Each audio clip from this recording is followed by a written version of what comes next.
Good morning. You listen to FloorDaily.net, and I'm Kim Parr. This morning, my guest is Michael Martin, who's president and CEO of the NWFA, the National Wood Flooring Association. Michael, how you doing? I'm good, Kim. How are you? I'm good. Despite all the social distancing and the fact that business conditions are pretty lethargic right now, right? Yes. You're in St. Louis. How bad is it in St. Louis? We're not as bad as our neighbors in Illinois. I think they just hit 900, and we have about 60 cases here.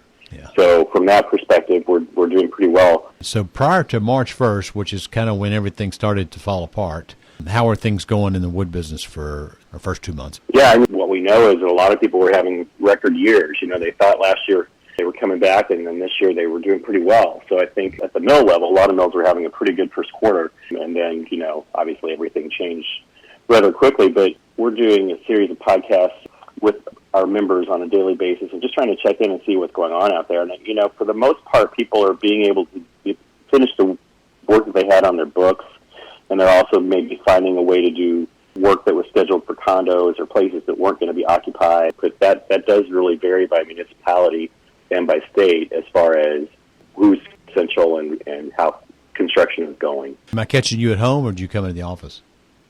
No, I'm at home. I've got myself all set up here. Most people know the NWFA show was scheduled for the end of April, and it was going to be in Milwaukee this year. The show dates were the 28th to the 30th, and so you've come up with an alternative to do it virtually on the web. We'll get to that in just a minute. In anticipation of your show, we did a hardwood flooring report, which is a 10-page article that comes out, I think, later this afternoon, and we'll be putting that on our digital edition on Floor Daily probably this afternoon. And by the way, you also have an article in that, and I appreciate you writing that for us, which compliments. Well, I appreciate you asking our opinion and allowing us to participate. I know I always look forward to that issue every year, really kind of give us an idea of where wood is. Yeah. Well, last year in 19 versus 18, wood was down, and it's frustrating because it is the product that everyone aspires to have in their home. But nowadays they're saving just a little bit of money and paying a little less, and in many cases they're going with an alternative faux wood look. Yeah, I do think that's about to change. Seen some of these plastic products be in the market long enough to maybe not deliver on some of their promises. And as with any new technology, once it's in place for 3 or 4 years, you start to see what the wear and tear actually looks like. I don't really like to talk about the attributes of other products besides the benefit. I'd rather talk about the benefits of wood. And we all know the benefits of wood. And if anything, the challenges, I think, have made wood stronger. We've come up with better finishes. We've come up with better scratch resistance, water resistance. I won't use the word waterproof, but the competition in the channel has made for a better product, I think, at the end of the day for wood. And I think as the other products start to play through the market, we'll see people come back to that and recognize that the technology is there. Well, I'd like to say I live in a 117-year-old house that has its original wood floors in it, and the floor is doing fine. So let's get to this virtual expo. Yes. As you mentioned, we were scheduled to be in Milwaukee this year.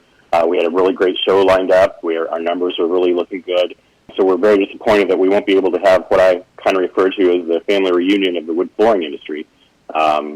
It's really good for people to be together and see each other. So what we immediately set out to do when we were forced to cancel, and obviously we were forced to cancel with what was being said at the federal level as well as the state of Wisconsin not allowing anyone to congregate in more than groups of 10. Yeah. Clearly there was no way to hold a show, plus the travel restrictions. And really just for the most part, our biggest concern was the safety of our attendees, and the safety of our attendees and the safety of our staff and our members obviously takes precedent over the commercial side of what we do with Expo. But we really do miss that family reunion type session that we typically see with our Expo. We're a little smaller show than, say, a Coverings, which I know is also going through the same situation. Their show was scheduled the week before ours and has also had to cancel and is now doing a virtual trade show as well. Yeah. So we're all sort of in the same boat. And, the coronavirus, if anything, has proven that all humans are created equal.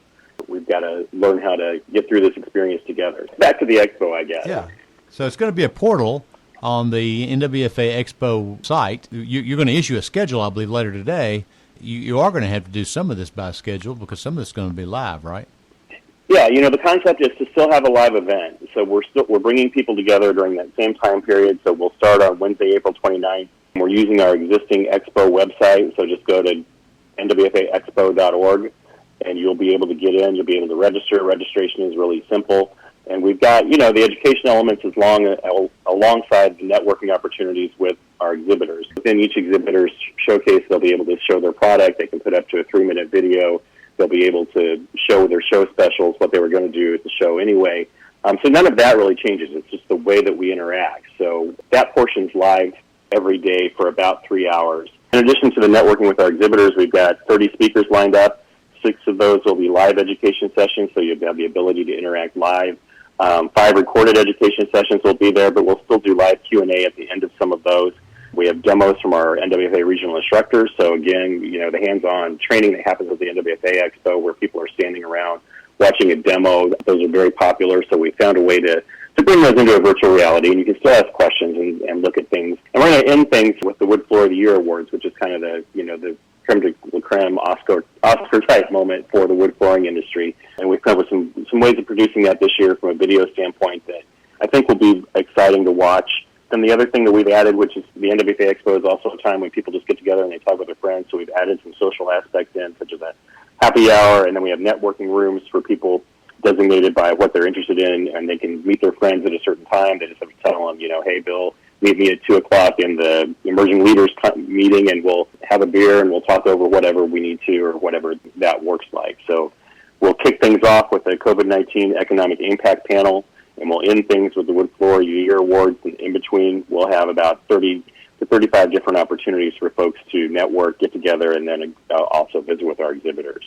But we've also expanded this to reach anybody that wants to come, as opposed to having to be a member of NWFA and having to have the travel and the expense of coming to the expo. This year, we've opened it up to everybody, and it's free. Yeah. So whether you're a member or not, please come to the expo and see the latest in wood flooring trends. All right, it's all free. Some of it's going to be static, some of it's going to be virtual. So be interesting to see. What some people complain about as they're doing more and more GoToMeeting and Zoom is that you can't do multiple conversations at one time. It's difficult to do that. So be interested to see how this does, and I'm glad you're giving it a try. There's going to be no replacement for a real trade show, and we look forward to having that next year, and hopefully all this will be behind us. But again, let's go through this real quick. So it's April 29th to May 1st, and you'll be issuing a schedule through us on Floor Daily, and then you go to nwfaexpo.org, and that's your portal to both the static and virtual part of this trade show, right?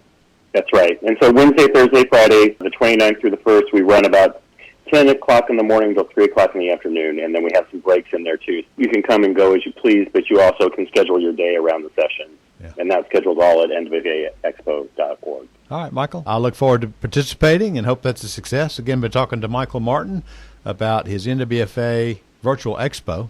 Michael's the president and CEO of the NWFA, and you've been listening to Kemp Harr and FloorDaily.net.